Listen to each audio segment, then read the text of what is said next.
Hi, my name is Paul Barile. Melancholy is the invisible intruder that can knock me off my feet if I let it slip out of control.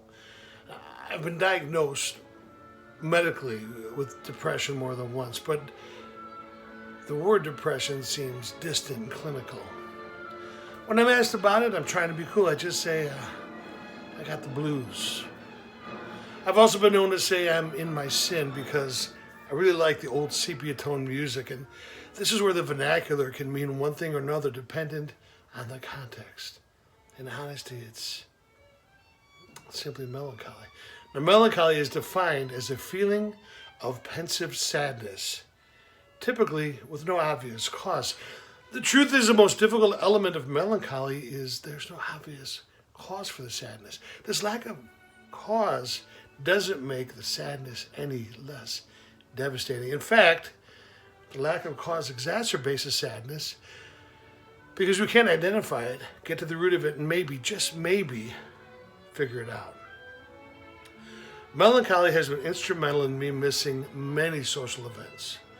From time to time, I'm invited to dinner parties. I usually stay home alone and write or read a book or just drink coffee and watch Netflix. Now, I know there will be people who will just chalk it up to, he's writing, leave him be. And there will be people who might be worried about me, but they're unsure how to address it. The collateral damage is most of the people in my social circles have stopped asking me to attend their events. I don't blame them.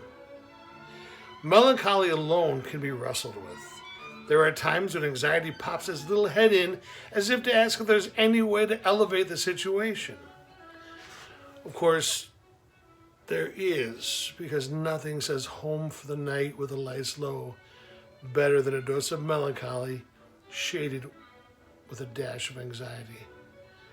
Typically, one or the other can be managed. When they team up, things are a little more difficult, but you survive. You pull yourself out of bed.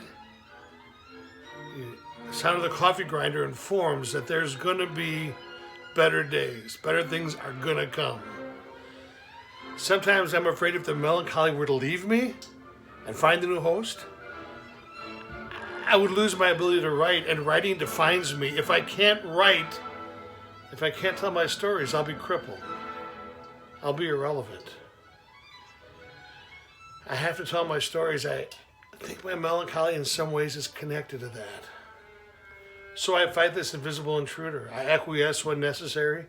I kick and scream against the dying light when I have to.